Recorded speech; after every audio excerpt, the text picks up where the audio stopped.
Niondrika teo anatrehany Kamerona ny ankoay. Resin'ny Kamerona tamin'ny isa 7 noho ny 20 ny ankoay ny omaly teo amin'ny andro faharoany Afrobasket 2024 izay atao any Angola. Niady ny lalao ary isa 3 no tsy nasahalany isa. Marina mo fa faharesena faharoa ho an'ny ekipa malagasy ity faharesena ity. Ity farany izay hifandona amin'ny Tunisie indray rampitso alahady 17 Aogostra. Fa niresaka fifamoivoizana kosa dia teny amin'ny RN4 nisy fiarabe nanapaka ny lalana. Hatry ny alina no taraiky teo ity fiarabe mpitatitra entana ity ka manapaka fifamoivoizana anelanelan'ny mahatsinjo sy manerinerina.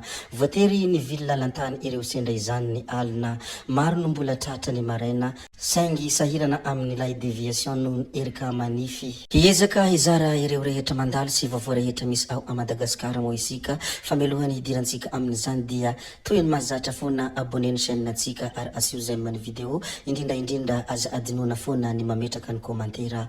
Ndeha aloha hidirantsika vetivety izany fanaovana abonnement izany mialohany hirisoantsika amin'ny resaka zay ifanaovantsika. Ndao ary tompoko lahy, ndao ary tompoko vavy, abonné vetivety ary ny chaîne natsika.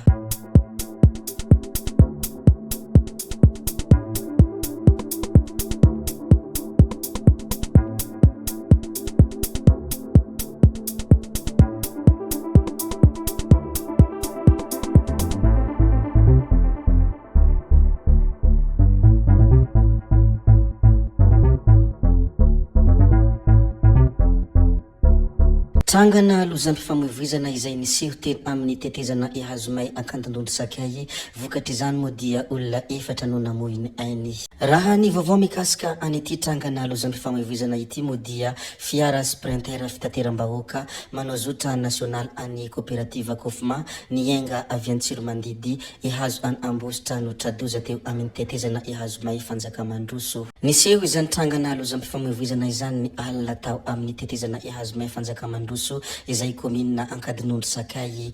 Pandeha miisa 17 ny tao anatin' io fiara sprinter io. Somary nandeha mafy nisongana camion teo alohan'ny tetezana ity fiara ity no nisy fiara nipoitra tampoka hihazo any Tsiromandidy. Tsy voasongona ilay fiara be nanitsaka hisatra avy atrany ny mpamily. Nihemotra tany amin'ny hantsana amin'ny ilany ankavia ny fiara rehefa anaty tampoka ny motera raha ny voalazan'ny loharanom-baovao mikasika an'ity trangana lozam-pifamoivoizana ity. Vokany moa dia maty tamin'izany ny olona miisa efatra ka renim-pianakaviana ny iray, raim-pianakaviana ny roa ary ankizilahy ny iray.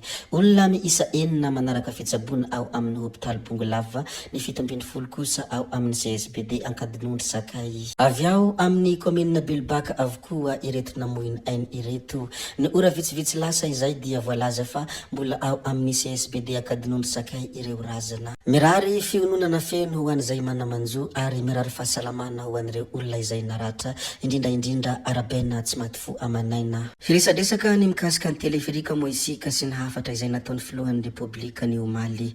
Tonga ny fotoana ho izy amin'ny kafaliana lehibe no notokanantsika ny teleferika ary hisokatra ho ampiasain'ny rehetra izany. Fitaterana mitondra fanavoazana fa indrindra tena hitondra soa sy hanamaivana ny fivezivezen'ny ponina eto Antananarivo ary mendrika ho an'ireny vohitra Madagasikara.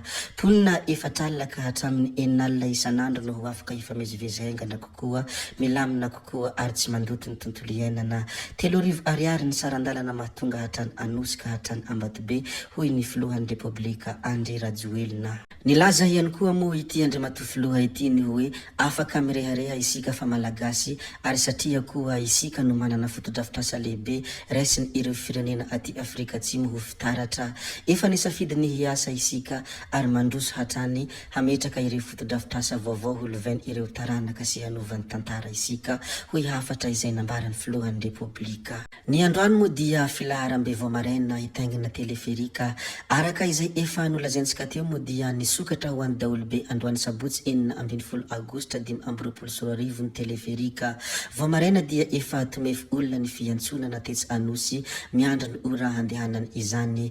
Ny ora fandehanany teleferika moa dia ampahafantarina etona fa ny maraina dia amin'ny 7 ka hatramin'ny amin'ny 9, ny hariva kosa dia amin'ny 4 ka hatramin'ny amin'ny 4. Tsara ihany koa moa ny mampahafantatra fa mandalo ny gara Anosy Carleton, Soarano Petite Vitesse, Antanimena Fraise ankorondrano trano fitaratra ary lasty ivandry. Nasiantsika resaka moa ny resaka teleferika teo fa iresaka indray ny mikasika ny fahoriana isika nodimandry ny maire Talata Volonondry tompoko lahy Toky Rakotondrazaka. Nodimandry Androany Maraina Rakotondrazaka Toky naina mampionina na i maire Toky araka ny fampitam-baovao avy amin'ny fianakavian'ny Androany Maraina. Kandidatima lany tamin'ny fifitenana ben'ny tanàna farany temo ity tompoko lahy ity.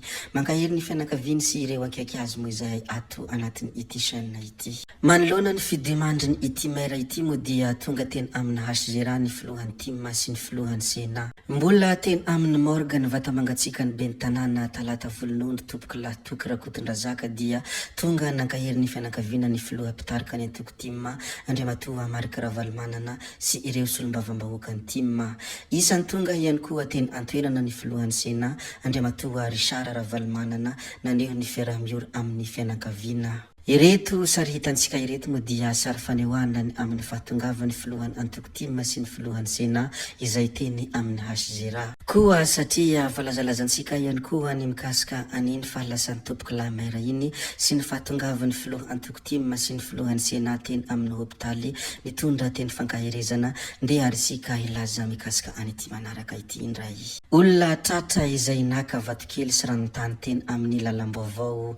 Vatokely sy ranotany ary potibato amin'ny morony lalana vaovao mampitohy any Andranotapahana Talata Maty sy Total Ivato noho ny rofiny ireto andian'olona ireto izay reny mpianakaviana sy ankizy isa 10. Nisy olona nampandre avy hatrany ny gendarmeria Ambohidratrimo kanidina ifotony tratra teo ampamatrarana izany tao anatin'ny kalesa ireto olona ireto.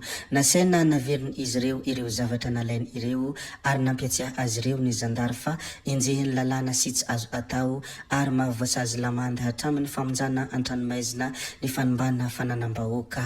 Somary efa betsabetsaka moa ny zavatra izay efa nolazaintsika tato raha fitipitinina ireo rehetra izay efa voalaza dia nilaza ny mikasika ny hafatra izay nomeny filohan'ny Repoblika Andry Rajoelina isika ny mikasika ny teleferika ary nilaza ihany koa ny filaharambeny Androany Maraina ny olona hitaingina izany teleferika izany. Tato ihany koa isika nilaza ny mikasika ny maire izay nodimandry ary tonga teny amin'ny hopitaly HGR ny filohan'ny Antoko Tima Andriamatoa Marika Ravalomanana sy ny filohan'ny Sena Andriamatoa Ravalomanana Richard nitondra teny fampiononana ho an'ny fianakaviana. Tsy latsa-danja amin'izany ny filazantsika ny mikasika ny lozam-pifamoivoizana sy ny fiarabe izay nibandalana teny amin'ny lalam-pirenena. Tato ihany koa isika ny resadresaka ny mikasika ny Afro Basket 2024 izay resy fanondroan'ny ekipa Ankoay. Ka hoy hoe betsaka ny zavatra izay efa voalaza ka tsy valam-parana intsony ajanona antsika hatreko ny videontsika ry tompoko vavy sy tompoko lahy. Zay moa no namarana ny videontsika koa dia mankasitraka anareo na vitana haino hatramin'ny farany ary mbola manentana anareo foana ny mbola hanaraka ny video manaraka izay alatsaka ato misesisesy. Zay fa tsy halavena ny resaka hametra veloma izahay veloma vetivety fa tsy hoe akory veloma mandrakizay amin'ny manaraka indray no manao ny misimisy veloma ry tompoko lahy veloma tompoko vavy.